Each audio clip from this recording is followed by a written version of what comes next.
All right, everyone, welcome back to yet again another 2023-2024 season preview. Today we have the Columbus Blue Jackets. So the Blue Jackets, obviously, they were a team that was awful last year, and it was kind of unexpectedly bad. They were supposed to be still a decent team, but not dead last in their own conference. Last year they went 25, 48, and 9 for 59 points. They were 31st in the NHL, and they missed the playoffs. So obviously it was a really bad year. Everything that could have gone wrong went wrong.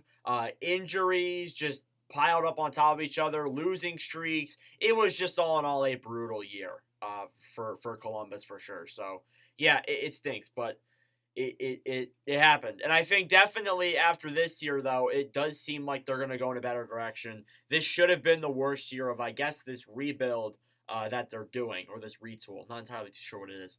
Anyways, departures list goes as follows, and it's not that big of a list, so don't worry. You got Gavin Bayreuther, Lane Peterson, Michael Hutchinson, and John Gillies as your four guys who are leaving.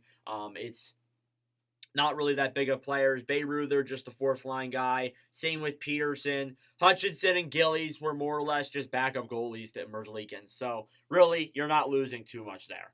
The arrivals list, however, is a much more upgraded list. You got Adam Fantilli, Damon Severson, Ivan Provorov. Fantilli, the third overall pick in this year's draft, is going to fit well in that second line center role. It's probably where I see him going. And then obviously there too, Severson and Provorov are going to be huge additions to that top four. That top four without those guys is relatively weak, and especially since they faced a lot of injuries, it's good to have some guys there to help boost the blue line a little bit more. So, yeah, I was a little bit confused why they made those moves with Provorov and Severson, but I kind of get them a little bit more now. But yeah, this is just what we're going to roll with probably. All right, so your lineup here now for Columbus goes as follows. You have Johnny Gaudreau, Boone Jenner, and Patrick Laine. Then you got Kirill Marchenko, Adam Fantilli, and Cam Johnson. Kent Johnson, sorry. I don't know why I thought of Cam Johnson. But regardless, pretty good top six. Very young for sure. Outside of Jenner and probably Laine at this point. But yeah, those guys, the relatively young core there. You got some young guys like Marchenko, Fantilli, and Ken Johnson will be a very interesting second line. Three very young forwards who could be very interesting. So yeah, I like those guys a lot there. They're obviously Fantilli is going to be competing for a Calder Trophy and obviously trying to get better in that area. But regardless, I like that top six a lot there for sure with Columbus. Your bottom six goes as follows. You have Alex Texier, Sean Kuraly, Jack Roslovic is your third line. Then you got Eric Robinson, Cole Sillinger, and Yegor Chinnikov as your fourth line. So obviously, pretty solid bottom six. And then for some extra guys there, you got Emil Bemstrom, Liam Foudy, and Matthew Olivier. So a pretty solid bottom six there too. It's young. Texier coming back from missing the entire season. I guess you could have put him in a rivals, but regardless, he's back. And then guys like Sillinger and Chinnikov. It's a little bit weird having them on the fourth line, but we'll see what kind of year they have. Sillinger could move up to third line. That's very possible over Kuraly. But obviously, it all depends on how the young guys do. There's a lot of young players on this team. So that is something you got to keep in mind there. But regardless, I like the forward core, kind of. It's not like a great forward core, but it's still a pretty decent forward core and a much better one than last year, especially if they can stay healthy. Your defense goes as follows. Then you have Zach Werenski and Damon Severson as your first pairing. Then you got Ivan Provorov and Andrew Peeke as your second pairing. Then you have Eric Gudbranson and Jesper Boqvist as your third pairing. Kind of weird they put Boqvist on the third line, but whatever. And then you got Jake Bean and Bernie as your extra defenders. So I like that a lot.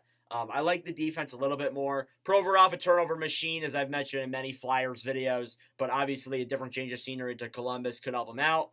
Same with Severson there, too. Boqvist on the third pairing is weird. I thought in the games he played well, but he was just hurt a lot of the time. So I think, honestly, it's very possible we could see Boqvist move up in that lineup. He probably won't stay at the third pairing area. Definitely not. But regardless, still a pretty solid guy to have there on the blue line. It's definitely not like a great blue line, but it's still much better than it was last year, 100%.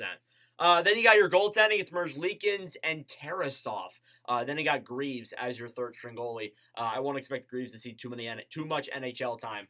But regardless, Merzlikins, great starting goalie. He had a bad year last year. So did the majority of this team, if we're being brutally honest. And Tarasov, he was a little bit last year. Didn't have the best of stats, but he was young in his first year, and it really wasn't expected for him to play that many games. So we'll see how he does in a full-term year as the backup. I did talk about him in the prospect pool overview a while ago, but regardless, still an interesting player there to have on your goaltending. Biggest X factor for me is actually the younger players. Honestly, the young guys could really change this team, like Marchenko, Fantilli, Johnson, Roslovic, Texier, Robinson, Sillinger, Chinnikov, all of the young players on this roster, because this is a young team still. This team seems like it's getting younger and younger with the prospects that keep coming over each year. And oh yeah, I don't even know why I even forgot about him, but David Jiricek should maybe get some NHL time this year. Same with Matejchuk. I don't know why I didn't even think about mentioning those guys. That's all my fault. I apologize. But regardless, still, it's going to be interesting to see what the young guys can do, because they can really make or break this team from being an exciting team or a bad team again. So regardless, they really shouldn't be a playoff team at this stage. Biggest question is, will the team stay healthy? That was the biggest problem they dealt with last year, was just health.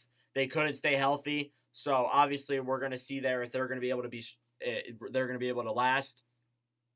Obviously that's the biggest thing with that, of course, if they can stay healthy. Your point projections here are per the Hockey News' fantasy guide, and they go as follows. You got Johnny Gaudreau in first with 80 points. Then you got Patrick Laine in second with 65. Adam Fantilli in third with 56. Johnson in fourth with 55. And then Cole Sillinger in fifth with 48. So I like those rankings. Seems pretty accurate. Gaudreau and Laine leading the way. Fantilli having an almost 60-point season seems about right, with kind of following the same timeline as Beniers, obviously. Your sleeper or your bust is Jack Roslovic, actually, and Roslovic's interesting. We keep waiting for a breakout season from Roslovic, but it's not coming. He's shown middling top six upside at times, but isn't strong enough to the dot to be a full-time center. Internal competition will bury him in the depth chart for sure. And yeah, I mean, like, you got a lot of young guys in this lineup, and honestly, the new coach in Columbus is definitely going to have, or Mike Babcock, I just remember that. Babcock is going to have a lot of things going on for sure with working with those young guys. And again, hiring Babcock just breaks my brain. I honestly, I don't know how that's going to work for him. But regardless, that is your 23-24 season preview for your Columbus Blue Jackets. Let me know your thoughts down below. Thank you all for watching. If you enjoyed, make sure to leave a like. Hit that subscribe button down below. We greatly appreciate it. Tomorrow is the Los Angeles Kings. But anyways, thank you all for watching, and I'll see you guys in the next video. Adios.